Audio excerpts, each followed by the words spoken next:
Okay, ഈ slide കാണുന്നില്ലേ? കാണാമല്ലോ അല്ലേ? ഓക്കെ.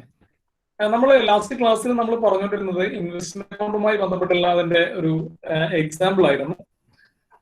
അപ്പൊ അതില് രണ്ടാമത്തെ എക്സാമ്പിൾ ആണ് നമ്മൾ പറഞ്ഞു വന്നത്. അപ്പൊ അതിനകത്ത് അവസാനം പറയുന്നത് prepare investment account and invest on 30 December 2018. Invest അക്കൗണ്ടും അതുപോലെ ഇൻവെസ്റ്റ്മെന്റ് അക്കൗണ്ടോടെ പ്രിപ്പയർ ചെയ്യേണ്ടതുണ്ട്. നമ്മൾ കഴിഞ്ഞ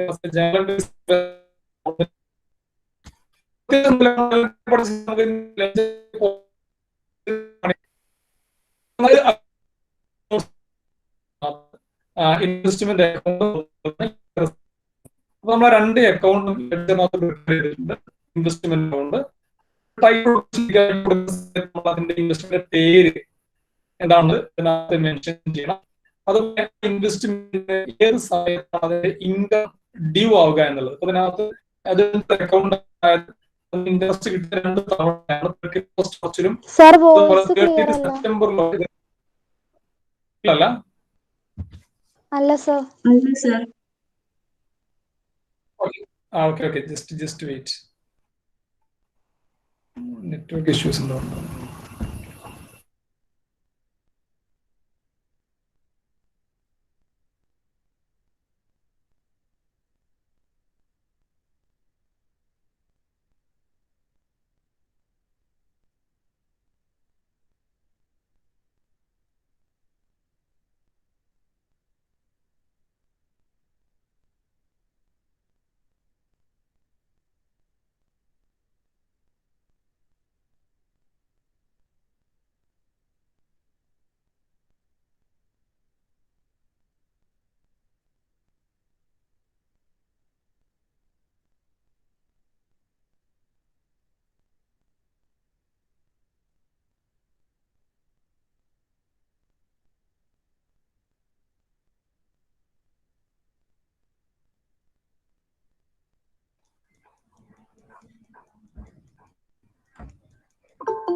ഞാൻ പറഞ്ഞ കേൾക്കാവോ?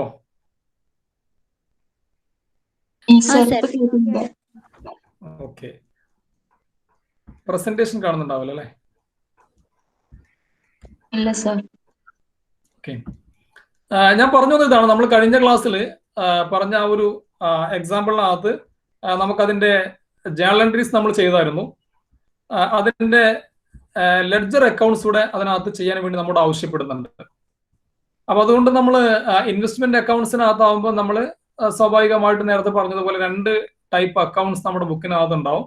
ഇൻവെസ്റ്റ്മെന്റ് അക്കൗണ്ടും അതുപോലെ ഇൻട്രസ്റ്റ് അക്കൗണ്ടും അല്ലേ? അപ്പോൾ നമ്മുടെ ഇവിടെ ഇൻവെസ്റ്റ്മെന്റ് അക്കൗണ്ട് നമ്മൾ ചെയ്യുന്ന സമയത്ത് ശ്രദ്ധിക്കേണ്ട ഒരു കാര്യം, ഇൻവെസ്റ്റ്മെന്റ് അക്കൗണ്ട് ചെയ്യുമ്പോൾ നമ്മൾ അതിനകത്ത് ആ അക്കൗണ്ടിന്റെ ഏത് ടൈപ്പ് സെക്യൂരിറ്റി ആണെന്നുള്ളത് നമ്മൾ അതിനകത്ത് മെൻഷൻ ചെയ്യണം. അപ്പൊ ഇതിനകത്ത് നമ്മൾ ഇൻവെസ്റ്റ്മെന്റ് അക്കൗണ്ട് ബ്രാക്കറ്റ് കൊടുത്തിട്ടുണ്ട് 5% ഡിബഞ്ചേഴ്സ് ഓഫ് എക്സ് ലിമിറ്റഡ്. നമുക്ക് വേണമെങ്കിൽ അക്കൗണ്ട് പേര് അങ്ങനെ കൊടുക്കാം, 5% ഡിബഞ്ചേഴ്സ് അക്കൗണ്ട് എന്ന് വേണമെങ്കിൽ അങ്ങനെയും കൊടുക്കാം. അതല്ലെങ്കിൽ നമ്മൾ ഇൻവെസ്റ്റ്മെന്റ് അക്കൗണ്ട് എന്ന് കൊടുക്കുകയാണെങ്കിൽ നമ്മൾ അതിന് മെൻഷൻ ചെയ്യണം അതിൽ ഏത് ടൈപ്പ് ഇൻവെസ്റ്റ്മെന്റ് ആണ് വരുന്നത് എന്നുള്ളത്. പിന്നെ അതുപോലെ തന്നെ അതിന്റെ ഇൻകം ഡ്യൂ ആവുന്ന ഡേറ്റുകൾ ഏതൊക്കെയാണ്, ഏതെല്ലാം സമയങ്ങളിലാണ് അതിന്റെ ഇൻട്രസ്റ്റോ ഡിവിഡന്റോ ഡ്യൂ ആവുന്നത്. അപ്പൊ നമ്മൾ അവസാനം പറഞ്ഞ എക്സാമ്പിളിനകത്താണെങ്കിൽ നമുക്ക് അതിനകത്ത് കാണാൻ പറ്റുന്നത് 31 മാർച്ചിലും 30 സെപ്റ്റംബറിലുമാണ് ഇൻട്രസ്റ്റ് കൊടുക്കേണ്ടത്. അപ്പൊ നമ്മൾ അതുകൂടെ അതിനകത്ത് ഒരു ബ്രാക്കറ്റിനകത്ത് മെൻഷൻ ചെയ്തിട്ടുണ്ട്. ഇനി സാധാരണ നമ്മുടെ ഒരു ലെഡ്ജറിനകത്തുള്ള അതിന്റെ കോളംസ് എന്ന് പറയുന്നത് നമ്മൾ കാണാറുള്ള ഡേറ്റ്, പർട്ടിക്കുലേഴ്സ്, അതുപോലെ തന്നെ ഒരു എമൗണ്ട് കോളമാണ് അല്ലെ? നമ്മുടെ കൺവീനിയൻസിന് വേണ്ടി നമുക്ക് വേണമെങ്കിൽ എന്ത് ചെയ്യാം, ഒരു കോളം കൂടെ അതിനകത്ത് ആഡ് ചെയ്യാം, nominal value or face value എന്ന പേരിൽ.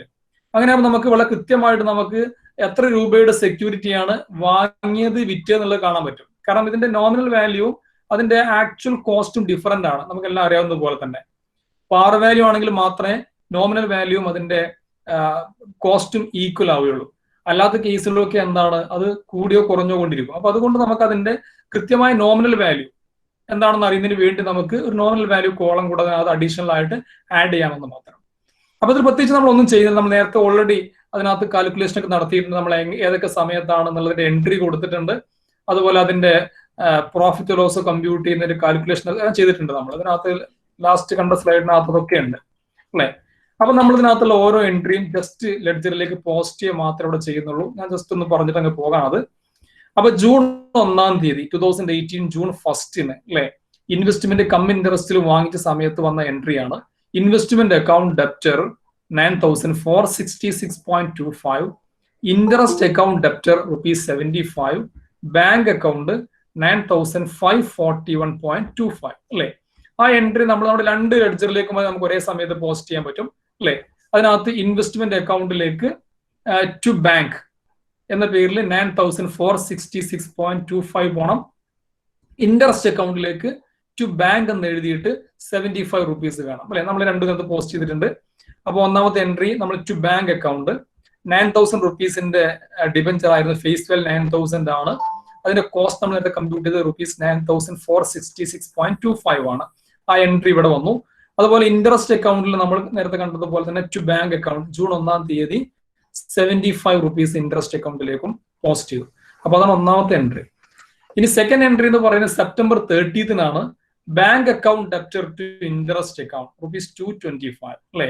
അപ്പൊ ഇൻട്രസ്റ്റ് അക്കൗണ്ടിനകത്ത് സ്വാഭാവികമായിട്ട് സെപ്റ്റംബർ 30 ബൈ ബാങ്ക് അക്കൗണ്ട് എന്ന് വരും അല്ലെ. ഇതിനകത്തുണ്ട് 30 സെപ്റ്റംബറിൽ ബൈ ബാങ്ക് അക്കൗണ്ട് ഇൻട്രസ്റ്റിന്റെ എമൗണ്ട് കൂടുതൽ 9,000 × 5% × 6/12 നമ്മൾ നേരത്തെ കമ്പ്യൂട്ട് ചെയ്തിട്ടുണ്ട്. നേരത്തെ അവിടെ ജനറൽ ചെയ്ത കമ്പ്യൂട്ട് ചെയ്തിട്ടുണ്ട്. അതേ എമൗണ്ട് തന്നെയാണ് ₹225 നമ്മൾ ഇതിനകത്ത് പോസ്റ്റ് ചെയ്തിരിക്കുന്നു. അടുത്ത അക്കൗണ്ടിങ് എൻട്രി എന്ന് പറയുന്നത് തേർഡ് വൺ കം ഇൻട്രസ്റ്റിൽ ഇൻവെസ്റ്റ്മെന്റ് വിൽക്കുന്ന സമയത്തുള്ള എൻട്രിയാണ്. Bank account debtor 3,206.25, to investment account 3,193.75, to interest account ₹12.5 അല്ലെ. അപ്പൊ നമ്മൾ ഇൻവെസ്റ്റ്മെന്റ് അക്കൗണ്ടിലേക്കും ഇൻട്രസ്റ്റ് അക്കൗണ്ടിലേക്കും ബാങ്കിനെ ഇവിടെ എന്ത് ചെയ്യണം, ക്രെഡിറ്റ് ചെയ്യണം. അപ്പൊ നമ്മൾ ഇൻവെസ്റ്റ്മെന്റ് അക്കൗണ്ടിലും ബൈ ബാങ്ക്, ഇൻട്രസ്റ്റ് അക്കൗണ്ടിലും ബൈ ബാങ്ക് എന്ന് പറഞ്ഞ നമ്മൾ എൻട്രി ഇതിനകത്ത് പോസ്റ്റ് ചെയ്യുന്നുണ്ട്. സിമ്പിൾ ആയിട്ട് നമ്മൾ കാണാം. അതിനകത്ത് നവംബർ 1 ബൈ ബാങ്ക് ഇൻവെസ്റ്റ്മെന്റ് അക്കൗണ്ടിൽ ₹3,000 ഫേസ് വാല്യൂ ഉള്ള കോസ്റ്റ് ₹3,193.75. അതുപോലെ തന്നെ ഇവിടെ നവംബർ 1 ഇൻട്രസ്റ്റ് അക്കൗണ്ടിൽ ബൈ ബാങ്ക് അക്കൗണ്ട് ₹12.5. ദെൻ അടുത്ത അക്കൗണ്ടിങ് എൻട്രി എന്ന് പറയുന്നത് ഇവിടെ നവംബർ 1 സെയിൽസ് ഉണ്ട്. സെയിൽസ് ഉണ്ടാവും. നമ്മൾ നേരത്തെ പറഞ്ഞതുപോലെ പ്രോഫിറ്റോ ലോസോ ഉണ്ടാവും. നമ്മൾ കമ്പ്യൂട്ട് ചെയ്തിട്ടുണ്ട്. കഴിഞ്ഞ ക്ലാസ്സിൽ നമ്മൾ പറഞ്ഞു ഇവിടെ നമ്മൾ ഇതിന്റെ കാൽക്കുലേഷൻ നടത്തിയിട്ടുണ്ടായിരുന്നു. Profit on sale of investment കിട്ടിയിട്ടുള്ളത് ₹38.33 അപ്പൊ അതിനാവശ്യമായ എൻട്രി പാസ് ചെയ്യണം. Investment account debtor to profit and loss account അല്ലെ. അപ്പൊ ഇൻവെസ്റ്റ്മെന്റ് അക്കൗണ്ടിൽ to profit and loss account എന്ന് വരും. അപ്പൊ അടുത്ത എൻട്രി അതാണ്. ഇൻവെസ്റ്റ്മെന്റ് അക്കൗണ്ടിൽ November 1 to profit and loss account. അതിന്റെ എമൗണ്ട് കൊടുത്തിട്ട് മാത്രം മതി. കാരണം അതിന്റെ ഫേസ് വാല്യൂ ഒന്നും ഇല്ല. നമ്മൾ പ്രോഫിറ്റിന്റെ എമൗണ്ട് ആണ് ₹38.33. ഓക്കെ. പിന്നെ അതിനകത്ത് വരുന്ന അടുത്ത എൻട്രി എന്ന് പറയുന്നത് ഡിസംബർ 31 അക്കൗണ്ട് ക്ലോസ് ചെയ്യുന്ന സമയത്ത് അക്രൂഡ് ഇൻട്രസ്റ്റ് ആണ്. Accrued interest account debtor to interest അല്ലെ ₹75. ഇൻട്രസ്റ്റ് അക്കൗണ്ടിൽ ടു ഇൻട്രസ്റ്റ് എന്ന് ₹75 വരും അല്ലെ. ഇതിനകത്തുണ്ട് ജൂൺ 1 അല്ല, ഡിസംബർ 31 ബൈ അക്രൂഡ് ഇൻട്രസ്റ്റ് ₹75. പിന്നെ അവസാനത്തെ entry December 31 interest account debtor to profit and loss account അല്ലെ. ആ ഒരു അക്കൗണ്ടിങ് ഇയറിലുള്ള മൊത്തം ഇൻട്രസ്റ്റിന്റെ ബാലൻസ് വരുന്ന എമൗണ്ടിനെ P&L അക്കൗണ്ടിലേക്ക് ട്രാൻസ്ഫർ ചെയ്യുന്നു. അപ്പൊ ഇൻട്രസ്റ്റ് അക്കൗണ്ടിനകത്ത് to profit and loss account 237.5 അല്ലെ. ഇതിനകത്ത് കാണിച്ചിട്ടുണ്ട് to profit and loss account 237.5. Okay. ഇനി നമ്മൾ 2 അക്കൗണ്ടുകളും ക്ലോസ് ചെയ്യാണ്. ഇൻവെസ്റ്റ്മെന്റ് അക്കൗണ്ട് ക്ലോസ് ചെയ്യുമ്പോൾ അതിന്റെ ഡെബിറ്റ് സൈഡിൽ നോമിനൽ വാല്യൂ ₹9,000 വരുന്നുണ്ട്. എന്നാൽ ഇവിടെ ₹3,000 ഉള്ളൂ. അപ്പോൾ ബാക്കി വരുന്നത് എന്താണ്, ക്ലോസിംഗ് സ്റ്റോക്ക് ആണ്. ഇൻവെസ്റ്റ്മെന്റ് ക്ലോസിംഗ് സ്റ്റോക്ക് ആണ്. അത് നമ്മൾ ഡിസംബർ 31 ബാലൻസ് ക്യാരി ഡൗൺ ഏത് അക്കൗണ്ടും ചെയ്യുന്ന അതേപോലെ തന്നെ ബൈ ബാലൻസ് ക്യാരി ഡൗൺ എന്ന് എഴുതി ₹6,000 ബാലൻസിംഗ് ഫിഗർ അതിനകത്ത് കൊടുക്കുന്നു. ഒന്നാമത്തെ കോളം അങ്ങനെ ചെയ്തു. രണ്ടാമത്തെ കോളത്തിൽ ഇതേപോലെ തന്നെ നമുക്ക് എമൗണ്ട് കിട്ടുന്നത് ഡെബിറ്റ് സൈഡിൽ 9,504.58 ആണ് അല്ലെ. അതേ സമയത്ത് ക്രെഡിറ്റ് സൈഡിൽ ₹3,193.75 മാത്രമേ വരുന്നുള്ളൂ. ഡിഫറൻസ് വരുന്ന എമൗണ്ട് ആണ് ആ ഇൻവെസ്റ്റ്മെന്റിന്റെ കോസ്റ്റ് എന്ന് പറയുന്നത്. ദാറ്റ് ഈസ് ₹6,310.83 അല്ലെ. അത്രയും എമൗണ്ട് ആണ് ക്ലോസിംഗ് ബാലൻസ് ആയിട്ട് വരിക. പിന്നെ നമ്മൾ അടുത്ത അക്കൗണ്ടിങ് ഇയറിന്റെ ബിഗിനിങ്ങിലേക്ക് അതിനെ ബ്രോഡ് ഫോർവേഡ് ചെയ്തു ടു ബാലൻസ് ബ്രോഡ് ഡൗൺ. അത്രേ ഉള്ളൂ. ഇൻട്രസ്റ്റ് അക്കൗണ്ട് നമ്മൾ ബാലൻസ് ചെയ്യുമ്പോൾ അതിനകത്ത് ഇനി ഡിഫറൻസ് ഒന്നും വരില്ല. കാരണം ഡിഫറൻസ് വന്ന എമൗണ്ട് 237.5 എന്ന് പറയുന്ന amount already profit and loss അക്കൗണ്ടിലേക്ക് ട്രാൻസ്ഫർ ചെയ്തിട്ടുണ്ട്. അപ്പൊ അതുകൊണ്ട് 2 സൈഡിലും ഈക്വൽ എമൗണ്ട് 312.5 എന്ന് പറയുന്ന എമൗണ്ട് തന്നെയാണ് വരുന്നത്. അപ്പോൾ ഇതാണ് സിമ്പിൾ ആയിട്ടുള്ള ഒരു ഇൻവെസ്റ്റ്മെന്റ് അക്കൗണ്ടും അതുപോലെ ഇൻട്രസ്റ്റ് അക്കൗണ്ടും. ഇതിനകത്ത് നമ്മൾ ആകെ 1-2 ട്രാൻസാക്ഷൻ മാത്രമേ കാണിച്ചിട്ടുള്ളൂ. ഇതിനകത്ത് ഒരു പർച്ചേസും ഒരു സെയിൽസും മാത്രമേ വന്നിട്ടുള്ളൂ. അപ്പൊ അങ്ങനെയുള്ള ഒരു കേസിലാണ് നമ്മൾ ഇങ്ങനെയുള്ള ഇൻവെസ്റ്റ്മെന്റ് അക്കൗണ്ടും അതുപോലെ ഇൻട്രസ്റ്റ് അക്കൗണ്ടും പ്രിപ്പയർ ചെയ്തത്. അതിന് സംശയമൊന്നും ഉണ്ടാകാൻ സാധ്യതയില്ല. കാരണം ഓൾറെഡി നമ്മൾ ജേണൽ എൻട്രീസ് ഡിസ്കസ് ചെയ്തതും അത് ചെയ്തതുമാണ്. അത് ജസ്റ്റ് പോസ്റ്റ് ചെയ്യുക മാത്രമാണ് ഇതിലേക്ക് ചെയ്തത്. പിന്നെ ഇൻവെസ്റ്റ്മെന്റ് അക്കൗണ്ട് നമ്മൾ ക്ലോസ് ചെയ്തു. അതിന്റെ ബാലൻസ് വരുന്ന എമൗണ്ട് നെക്സ്റ്റ് അക്കൗണ്ടിങ് ഇയറിലേക്ക് ക്യാരി ഫോർവേഡ് ചെയ്തു. അത്ര മാത്രമേ നമ്മൾ ചെയ്തിട്ടുള്ളൂ. ഓക്കെ, അപ്പൊ ഇതാണ് ഇൻവെസ്റ്റ്മെന്റ് അക്കൗണ്ടിന്റെ സിമ്പിൾ ആയിട്ടുള്ള ഒരു എക്സാമ്പിൾ. ഇനി നമുക്ക് മറ്റൊരു ഇൻവെസ്റ്റ്മെന്റ് അക്കൗണ്ടിന് അത് സാധാരണ പ്രൊസീജിയർ എങ്ങനെ കാണിക്കാൻ വേണ്ടി മാത്രം നമുക്കൊരു എക്സാമ്പിൾ ജസ്റ്റ് ഞാൻ പറയാം. നമ്മൾ നേരത്തെ പറഞ്ഞതുപോലെ തന്നെ സാധാരണഗതിയിലാണെങ്കിൽ നമ്മൾ ഓരോ ഇൻവെസ്റ്റ്മെന്റിനും ഓരോ ഇൻവെസ്റ്റ്മെന്റ് അക്കൗണ്ട് ഓപ്പൺ ചെയ്യണം, അല്ലെ? ഇപ്പോൾ ഡിബഞ്ചർ ഉണ്ടെങ്കിൽ ഡിബഞ്ചറിന് വേറെ അക്കൗണ്ട് വേണം, ഷെയറിന് വേറെ അക്കൗണ്ട് വേണം. അപ്പൊ ഡിബഞ്ചർ തന്നെ പല കാറ്റഗറീസ് ഡിബഞ്ചർ ഉണ്ടെങ്കിൽ, പല ഇൻട്രസ്റ്റ് റേറ്റിൽ ഡിബഞ്ചർ ഉണ്ടെങ്കിൽ ഓരോന്നിനും വേറെ വേറെ ഇൻവെസ്റ്റ്മെന്റ് അക്കൗണ്ട് ഓപ്പൺ ചെയ്യണം. പക്ഷെ ഇവിടെ നമ്മൾ ചെയ്യുന്നത് അങ്ങനെ ഒരു പ്രോപ്പർ ആയിട്ടുള്ള ഇൻവെസ്റ്റ്മെന്റ് അക്കൗണ്ട് അല്ല. എന്നാൽ പർച്ചേസ് അതുപോലെ തന്നെ സെയിൽസ് തുടങ്ങിയിട്ടുള്ള ട്രാൻസാക്ഷൻ ഒക്കെ വരുമ്പോൾ നമ്മൾ എങ്ങനെ ഇൻവെസ്റ്റ്മെന്റ് അക്കൗണ്ട് അതിന് എൻ്റർ ചെയ്യണം എന്ന് കാണിക്കാൻ വേണ്ടി മാത്രമുള്ള ഒരു എക്സാമ്പിൾ ആണ്. It's not a proper investment account, simply to show how to record the transactions of purchase or sales of investment in an investment account. Okay, അപ്പൊ അതിനകത്ത് നോക്കുക, ഒന്നാമത്തെ ഒരു എക്സാമ്പിൾ കൊടുത്തത് കാണാം. Mister Ajay dealt on the stock exchange and had purchased and sold leading scripts but did not maintain his accounts in a proper manner. He furnished the following data. Mister Ajay എന്ന് പറയുന്ന ആള് സ്ഥിരമായി സ്റ്റോക്ക് എക്സ്ചേഞ്ചിൽ deal ചെയ്യുന്ന ഒരാളാണ്. അദ്ദേഹം വളരെ പ്രധാനപ്പെട്ട കമ്പനികളുടെ ഒക്കെ തന്നെ സെക്യൂരിറ്റികൾ വാങ്ങുകയും വിൽക്കുകയും ചെയ്യുന്ന ആളാണെങ്കിലും അദ്ദേഹം പ്രോപ്പർ ആയിട്ട് റെക്കോർഡ് ചെയ്യുന്നില്ല. അപ്പൊ താഴെ പറയുന്ന കാര്യമാണ് ഇദ്ദേഹത്തിന്റെ ഈ ട്രാൻസാക്ഷൻസ് ആയിട്ട് നമുക്ക് കാണാൻ കഴിയുന്നത്.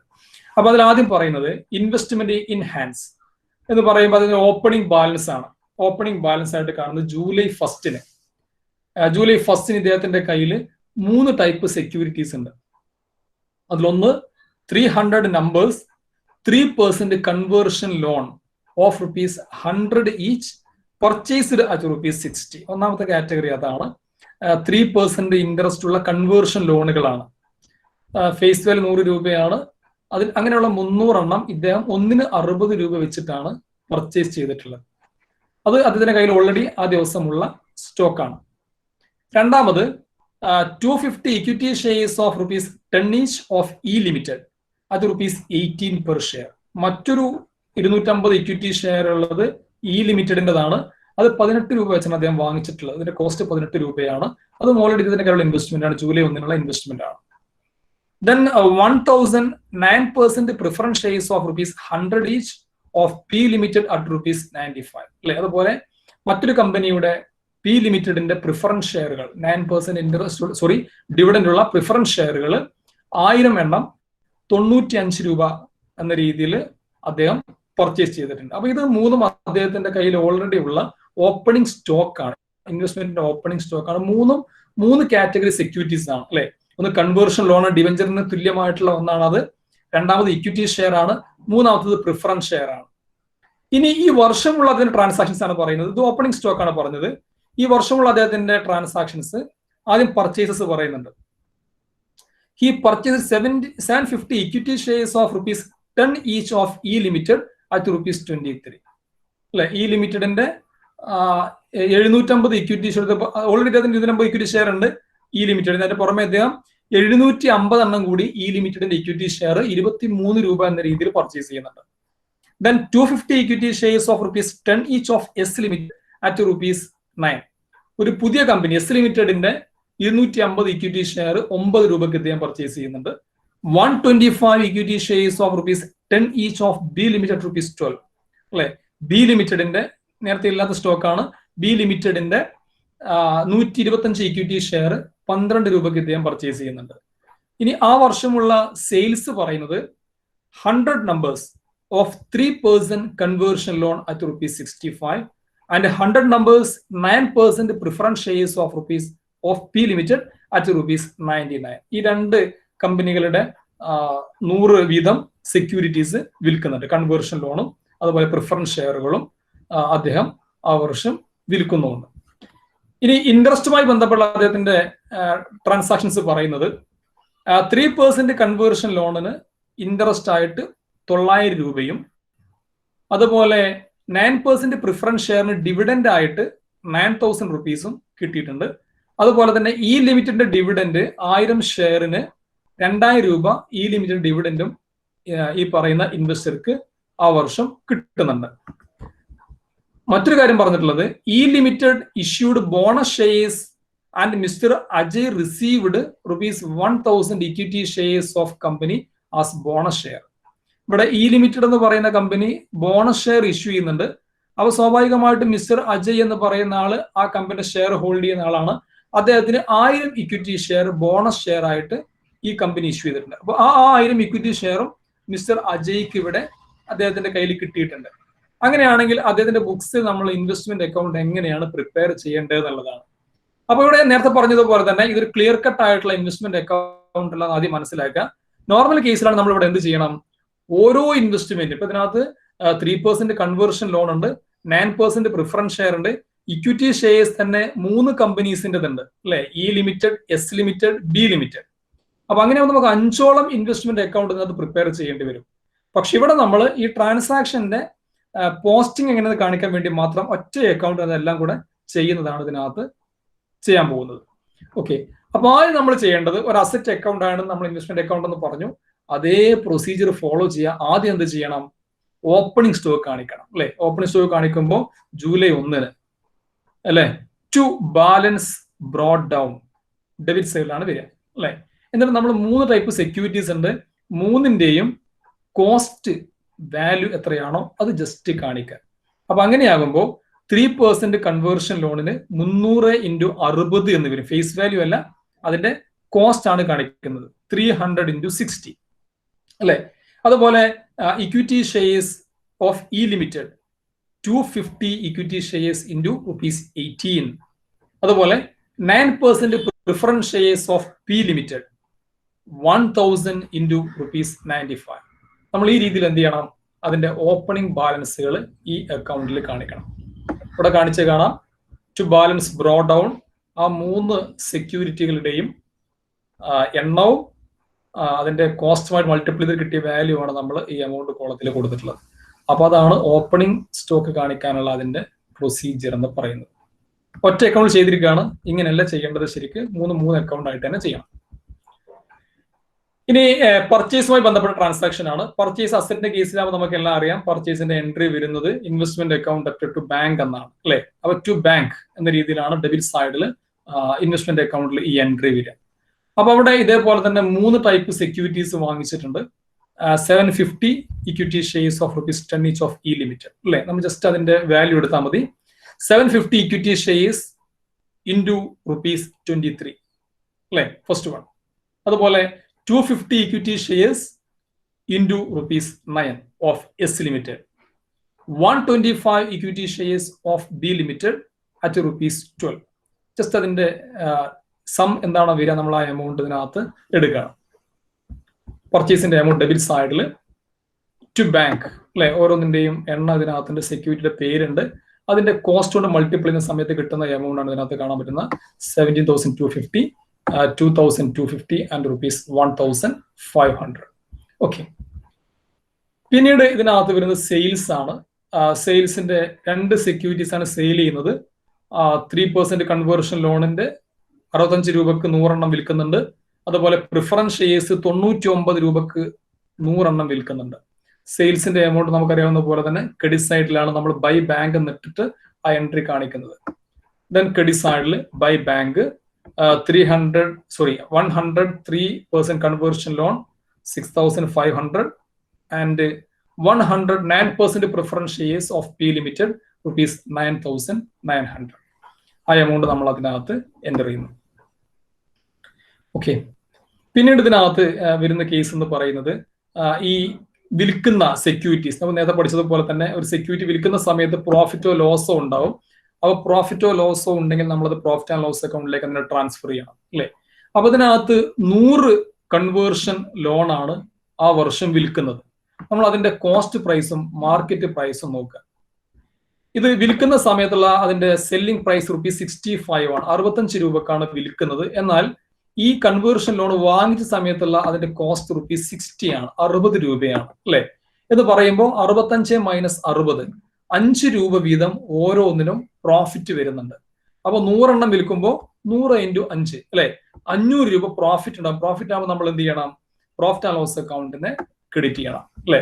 Then to profit and loss account, profit on sale 3% conversion loan, 65 minus 60 × 100, that is ₹500. Preference ഷെയറിന്റെ കേസ് അതേപോലെ തന്നെ 100 പ്രിഫറൻസ് ഷെയർ ആണ് ഈ വർഷം ഈ ഇൻവെസ്റ്റർ വിൽക്കുന്നത്. നമുക്ക് അദ്ദേഹത്തിന്റെ പ്രിഫറൻസ് ഷെയറിന്റെ മാർക്കറ്റ് വാല്യൂയും അതിന്റെ കോസ്റ്റും നോക്കാം. പ്രിഫറൻസ് ഷെയറിന്റെ മാർക്കറ്റ് വാല്യൂ ₹95 ആണ്, 95 രൂപയാണ് സൂര്യന്റെ കോസ്റ്റ്.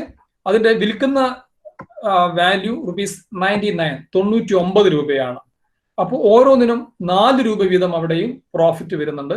അപ്പോൾ 100 പ്രിഫറൻസ് ഷെയർ വിൽക്കുമ്പോൾ 100 × 4 അല്ലെ, 400 രൂപ അതിനകത്ത് പ്രോഫിറ്റ് വരും. Then 9% preference shares of P limited profit and loss അക്കൗണ്ടിലേക്ക് ട്രാൻസ്ഫർ ചെയ്യുന്നു. 99 മൈനസ് 95 × 100, ദാറ്റ് ഈസ് ₹400. ഓക്കെ, അതാണ് അതിനകത്ത് വരുന്ന ട്രാൻസാക്ഷൻ എന്ന് പറയുന്നത്. ഇനി അടുത്തത് ഇൻട്രസ്റ്റ് ഓർ ഡിവിഡൻഡ് റിസീവ്ഡ്. മനസ്സിലാക്കേണ്ട ഒരു കാര്യം, ഇൻട്രസ്റ്റ് അല്ലെങ്കിൽ ഡിവിഡൻഡ് എന്ന് പറയുന്ന ഈ ഐറ്റം ഒരിക്കലും ഇൻവെസ്റ്റ്മെന്റ് അക്കൗണ്ടിനകത്തല്ല വരിക. നമുക്ക് സെപ്പറേറ്റ് ഇൻട്രസ്റ്റ് അക്കൗണ്ടോ ഡിവിഡൻഡ് അക്കൗണ്ടോ ഉണ്ടാവും, അതിനകത്തേക്കാണ് നമ്മളത് പോസ്റ്റ് ചെയ്യേണ്ടത്. അപ്പൊ നമ്മുടെ എക്സാമ്പിളിനകത്ത് നമ്മൾ ഇൻവെസ്റ്റ്മെന്റ് അക്കൗണ്ട് മാത്രമേ ചെയ്തിട്ടുള്ളൂ. അതുകൊണ്ട് ഈ ഇൻട്രസ്റ്റിന്റെയും ഡിവിഡൻഡിന്റെയും എമൗണ്ടുകൾ ഇതിനകത്ത് നമ്മൾ എൻ്റർ ചെയ്യേണ്ട ആവശ്യമില്ല. പിന്നെ 3 സെക്യൂരിറ്റീസിന്റെയും ഇൻകം പറയുന്നുണ്ട്. കൺവേർഷൻ ലോൺ ഇൻട്രസ്റ്റ് കിട്ടുന്നുണ്ട്, പ്രിഫറൻസ് ഷെയർ ഡിവിഡൻഡ് കിട്ടുന്നുണ്ട്, അതുപോലെ തന്നെ ഈ ലിമിറ്റഡിലെ ഇക്വിറ്റി ഷെയറിനും ഡിവിഡൻഡ് കിട്ടുന്നുണ്ട്. വേറെ പ്രധാനപ്പെട്ട ഒരു പോയിന്റ് എന്ന് പറയുന്ന അവസാനം പറഞ്ഞ സെന്റൻസ് ആണ്. ഇവിടെ ഈ ലിമിറ്റഡ് എന്ന് പറയുന്ന ഈ കമ്പനി 1000 ബോണസ് ഷെയറുകൾ, ഇക്വിറ്റി ഷെയറുകൾ ബോണസ് ഷെയർ ആയിട്ട് മിസ്റ്റർ അജയ്ക്ക് അല്ലെങ്കിൽ ഇവിടെ ഇൻവെസ്റ്റർക്ക് ഇഷ്യൂ ചെയ്യുന്നുണ്ട്. അതിന്റെ എമൗണ്ട് നമ്മൾ എങ്ങനെയാണ് ഇൻവെസ്റ്റ്മെന്റിൽ കാണിക്കുക എന്നുള്ളതാണ്. അപ്പൊ ഇവിടെ നമ്മൾ ഇൻവെസ്റ്റ്മെന്റ് അക്കൗണ്ടിനകത്ത് നമ്മൾ നേരത്തെ പറഞ്ഞു, ഇൻവെസ്റ്റ്മെന്റ് അക്കൗണ്ട് ചെയ്യുമ്പോൾ കൺവീനിയൻസിന് വേണ്ടി നമ്മൾ എന്ത് ചെയ്യും, ചിലപ്പോൾ നമ്മൾ അതിനകത്ത് ഒരു നോമിനൽ വാല്യൂ കോളം കൂടെ കൊടുക്കും. ഓക്കെ, ഇവിടെ നമ്മൾ നോമിനൽ വാല്യൂ കോളം കൊടുക്കാത്തത് കൊണ്ട് നമ്മൾ അസ്യൂം ചെയ്യേണ്ടത് ഇവിടെ കൊടുത്തിട്ടുള്ളത് ആക്ച്വൽ എമൗണ്ട് ആണ് എന്ന് പറയുമ്പോൾ അതിന്റെ കോസ്റ്റ് ഓർ ഇഷ്യൂ പ്രൈസ് ആണ് നമ്മൾ ഇതിനകത്ത് കൊടുത്തിട്ടുള്ളത്. അപ്പൊ ഇവിടെ ബോണസ് ഷെയറിന്റെ കേസിലാണ് നമുക്ക് എല്ലാവർക്കും അറിയാം, ബോണസ് ഷെയർ എന്ന് പറയുമ്പോൾ എന്താണ്, ഫ്രീ ഓഫ് കോസ്റ്റ് ആണ്, കോസ്റ്റ് ഇല്ലാത്ത ഷെയർ ആണ് ബോണസ് ഷെയർ.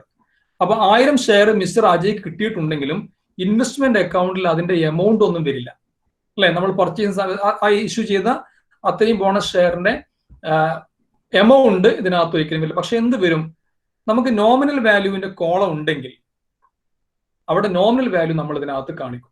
കാരണം 1000 ഷെയറിന് നോമിനൽ വാല്യൂ ഉണ്ടാവും അല്ലെ. ഇപ്പോൾ 10 രൂപയോ 5 രൂപയോ ഷെയറിന് വാല്യൂ ഉണ്ടാവും.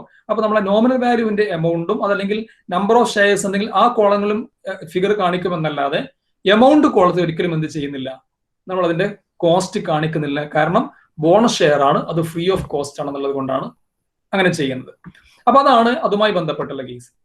അപ്പൊ നമ്മളിപ്പോ ഈ പറഞ്ഞ ട്രാൻസാക്ഷൻ ഒക്കെ എൻ്റർ ചെയ്ത് കഴിഞ്ഞു. അതിനകത്ത് ഓപ്പണിംഗ് ബാലൻസ് കൊടുത്തു, അതുപോലെ ഡ്യൂറിംഗ് ദിയർ പർച്ചേസ് ചെയ്യുന്ന ഇൻവെസ്റ്റ്മെന്റുമായി ബന്ധപ്പെട്ടുള്ള വാല്യൂസ് കൊടുത്തു, അതിന്റെ സെയിൽസിന്റെ ഫിഗർ കൊടുത്തു, അതുപോലെ തന്നെ സെയിൽ ചെയ്യുന്ന സമയത്തുള്ള പ്രോഫിറ്റോ ലോസോ നമ്മൾ റെക്കോർഡ് ചെയ്ത് കഴിഞ്ഞു. ഇനി സ്വാഭാവികമായിട്ട് നമുക്ക് അക്കൗണ്ടിങ്ങിന്റെ എൻഡിൽ നമ്മൾ അക്കൗണ്ട് ക്ലോസ് ചെയ്യേണ്ടി വരും അല്ലെ. ക്ലോസ് ചെയ്യുന്ന സമയത്ത് നമ്മൾ അതിന്റെ ബാക്കി വരുന്ന ക്ലോസിംഗ് സ്റ്റോക്ക് എത്രയാണോ അതാണ് നമ്മൾ ക്ലോസിംഗ് ബാലൻസ് ആയിട്ട് കാണിക്കുക. ഇപ്പൊ ഇതിനകത്ത് നമുക്ക് കാണാൻ പറ്റുന്നത്, ഇപ്പൊ നമുക്ക് ഈ ഒരു അക്കൗണ്ടിനകത്ത് തന്നെ കാണാം, കൺവേർഷൻ ലോണിന്റെ കേസിലാണെങ്കിൽ 300 യൂണിറ്റ് കൺവേർഷൻ ലോണാണ് ഉണ്ടായിരുന്നത് അല്ലെ. അതില് 300 യൂണിറ്റില് 100 യൂണിറ്റ് ആ വർഷം വിൽക്കുന്നുണ്ട്, ബാക്കി 200 യൂണിറ്റ് ആണ് ഉണ്ടാവുക. ആ 200 യൂണിറ്റിന്റെ ബാലൻസ് നമ്മൾ ക്ലോസിംഗ് സ്റ്റോക്ക് ആയിട്ട് കൊടുക്കണം. അപ്പൊ 200 യൂണിറ്റിന് അതിന്റെ കോസ്റ്റ് പ്രൈസ് ആണ് കൊടുക്കുക, മാർക്കറ്റ് പ്രൈസ് അല്ല, കോസ്റ്റ് പ്രൈസ് ആണ് നമ്മളോട് കൊടുക്കുക അല്ലെ. നമ്മൾ പറയാനുള്ള അങ്ങനെയാണ്, cost price or market price whichever is less എന്നാണ്. സ്വാഭാവികമായിട്ട് ഈ കേസിൽ കോസ്റ്റ് പ്രൈസ് ആണ് കുറവുള്ളത്. അപ്പൊ അതുകൊണ്ട് നമ്മൾ ബാക്കി വരുന്ന 200 യൂണിറ്റ് 3% കൺവേർഷൻ ലോണിന് 60 രൂപ വെച്ച് അതിന്റെ ക്ലോസിംഗ് സ്റ്റോക്ക് കാണിക്കാണ് ₹12,000. അടുത്ത security equity shares of E limited ആണ്. ഓൾറെഡി ഓപ്പണിംഗ് സ്റ്റോക്ക് ആയിട്ട് 250 ഇക്വിറ്റി ഷെയർ ഉണ്ടായിരുന്നു ഇ ലിമിറ്റഡിൽ. പിന്നെ വീണ്ടും ഒരു 750 എണ്ണം കൂടെ ഈ വർഷം പർച്ചേസ് ചെയ്യുന്നു. അങ്ങനെ മൊത്തം അത് 1000 എണ്ണമായി. ആ വർഷം ഇ ലിമിറ്റഡിന്റെ ഇക്വിറ്റി ഷെയർ ഒന്നും വിൽക്കുന്നില്ല. അപ്പൊ അതുകൊണ്ട് നമ്മൾ 1000 ഇക്വിറ്റി ഷെയറിന്റെ കോസ്റ്റ് കാണിക്കുന്നു. 250 എണ്ണം വാങ്ങിച്ച സമയത്തിൽ ഓപ്പണിംഗ് സ്റ്റോക്കിൽ വരുന്ന ഇതേ ഷെയറിന്റെ വാല്യൂ 18 രൂപയായിരുന്നു. എന്നാൽ രണ്ടാമത് വാങ്ങുന്ന സമയത്ത് 750 യൂണിറ്റ് വാങ്ങുമ്പോൾ വന്ന കോസ്റ്റ് 23 രൂപയായിരുന്നു. അപ്പൊ നമ്മൾ രണ്ടിന്റെയും വേറെ വേറെ തന്നെ അതിന്റെ കോസ്റ്റ് എടുത്ത് ടോട്ടൽ എമൗണ്ട് 21,750 ആണ് ഇവിടെ എമൗണ്ട് കോളത്തിൽ കാണിക്കുന്നത്. മറ്റൊരു സെക്യൂരിറ്റി പ്രിഫറൻസ് ഷെയർസ് ആണ്. ഓപ്പണിംഗ് സ്റ്റോക്ക് ആയിട്ട് 1000 പ്രിഫറൻസ് ഷെയർസ് ആയിരുന്നു ഇദ്ദേഹത്തിന്റെ കയ്യിൽ ഉണ്ടായിരുന്നത്. അതിൽ ഇവിടെ നമ്മൾ കണ്ടു 100 പ്രിഫറൻസ് ഷെയർ ഈ വർഷം വിൽക്കുന്നുണ്ട്. ബാക്കി 900 പ്രിഫറൻസ് ഷെയർസ് ആണ് ഇദ്ദേഹത്തിന്റെ കയ്യിൽ ഉണ്ടാവുക. അതിന്റെ കോസ്റ്റ് പ്രൈസ് 95 റുപ്പീസ് ആണ്. അപ്പൊ അതുകൊണ്ട് നമ്മൾ അതിന്റെ വാല്യൂ ഇവിടെ എടുക്കുന്നു. 900 into 95, that is rupees 85,500. പിന്നീട് വരുന്ന ഇൻവെസ്റ്റ്മെന്റ് എന്ന് പറയുന്നത് equity shares of S limited. ഈ വർഷം പുതിയ സെക്യൂരിറ്റി വാങ്ങിച്ചിട്ടുള്ളതാണ്. അതിൽ ആ വർഷം ആ സെക്യൂരിറ്റി വേറെ ഒന്നും വിൽക്കുകയൊന്നും ചെയ്യുന്നില്ല. മുഴുവൻ സെക്യൂരിറ്റിയും ഇദ്ദേഹത്തിന്റെ കയ്യിൽ ക്ലോസിംഗ് സ്റ്റോക്ക് ആയിട്ട് വരുന്നുണ്ട്. അപ്പൊ അതിന്റെ അതേ വാല്യൂം അതേ എമൗണ്ട് തന്നെ ഇതിനകത്ത് കൊടുക്കണം. 250 equity shares of S limited, 250 into 9, that is rupees 2,250. Then one more security is there, 125 equity shares of B Limited. അല്ലേ, അതും ഈ വർഷം വാങ്ങിയ സെക്യൂരിറ്റിയാണ്. അതിനകത്ത് ഈ വർഷം സെയിൽസ് ഒന്നുമില്ല. മൊത്തം സ്റ്റോക്കും ക്ലോസിംഗ് സ്റ്റോക്ക് ആയിട്ട് നമ്മൾ കാണിക്കണം. 125 equity shares at rupees 12, that is rupees 1,500. Then നമ്മൾ ഇതിന്റെ അക്കൗണ്ട് ബാലൻസ് ചെയ്യുമ്പോൾ രണ്ട് സൈഡിലും ഈക്വൽ എമൗണ്ട് വരും. ഡിഫറൻസ് ഒന്നും ഉണ്ടാവില്ല. കാരണം എന്താണ്, ഓൾറെഡി നമ്മൾ എന്ത് ചെയ്തിട്ടുണ്ട്, ഇതിനകത്ത് സെയിൽസ് വന്ന സമയത്തുള്ള പ്രോഫിറ്റിന്റെ എമൗണ്ട് നമ്മൾ സെപ്പറേറ്റ് എൻട്രി ആയിട്ട് പാസ് ചെയ്തത് കൊണ്ട് ഡിഫറൻസ് ഒന്നും വരില്ല. നമ്മൾ ഈ പ്രോഫിറ്റിന്റെ എമൗണ്ട് ഇതിനകത്ത് കൊടുത്തിട്ടില്ലായിരുന്നുവെങ്കിൽ എന്ത് സംഭവിക്കും, ഇവിടെ ബാലൻസിന്റെ എമൗണ്ട് വരും. അങ്ങനെയാകുമ്പോൾ നമ്മൾ 900 നമ്മൾ ടോട്ടൽ ബാലൻസിങ് ഫിഗർ ആയിട്ടുള്ള rupees 900 ഇവിടെ P&L അക്കൗണ്ടിലേക്ക് ഒന്നിച്ച് ട്രാൻസ്ഫർ ചെയ്യേണ്ടി വരും. അപ്പൊ ഇവിടെ നമ്മൾ ഓൾറെഡി എന്ത് ചെയ്തിട്ടുണ്ട്, ഓരോ സെക്യൂരിറ്റി വിറ്റ സമയത്ത് തന്നെ അതിന്റെ പ്രോഫിറ്റോ ലോസോ സെപ്പറേറ്റ് എൻ്റർ ചെയ്തത് കൊണ്ട് ഇതിനകത്ത് ഡിഫറൻസ് ഒന്നും വരുന്ന രണ്ട് സൈഡും ഈക്വൽ ആയിരിക്കും. അപ്പൊ ഇങ്ങനെയാണ് നമ്മൾ ഇൻവെസ്റ്റ്മെന്റ് അക്കൗണ്ട് പ്രിപ്പയർ ചെയ്യുക. ഞാൻ പറയുന്ന കാരണം വെച്ചാൽ നമ്മൾ ഇനി പഠിക്കാൻ പോകുന്നത് ഇൻവെസ്റ്റ്മെന്റ് അക്കൗണ്ടിന്റെ കോളംനാർ ഫോം ആണ്. അപ്പൊ അതിനകത്ത് നമ്മൾ ഈ ട്രാൻസാക്ഷൻ എങ്ങനെ എൻ്റർ ചെയ്യണം എന്നുള്ളത് മനസ്സിലാക്കുന്നതിന് വേണ്ടിയിട്ടാണ് നമ്മൾ ഇങ്ങനെ ഒരു എക്സാമ്പിൾ ഇതിനകത്ത് പറഞ്ഞത്. സാധാരണഗതിയിലാകുമ്പോൾ നമ്മൾ ഓരോന്നിനും ഇൻവെസ്റ്റ്മെന്റ് അക്കൗണ്ട് വേറെ വേറെ തന്നെ ചെയ്തിട്ട് അതിന്റെ ബാലൻസ് ചെയ്യുകയാണ് ചെയ്യേണ്ടത്. അപ്പൊ ഇതാണ് ഒരു ഇൻവെസ്റ്റ്മെന്റ് അക്കൗണ്ട് ചെയ്യുന്ന പ്രൊസീജിയർ എന്ന് പറയുന്നത്. എനിക്ക് തോന്നുന്നു നമ്മുടെ സമയം അവസാനിച്ചിട്ടുണ്ട്. ബാക്കി നമുക്ക് അടുത്ത ക്ലാസ്സിൽ ഡിസ്കസ് ചെയ്യാം. ഇതിലെന്തെങ്കിലും ക്ലാരിഫിക്കേഷൻ ആർക്കെങ്കിലും ആവശ്യമുണ്ടെങ്കിൽ നിങ്ങളതൊന്ന് ചോദിക്കും.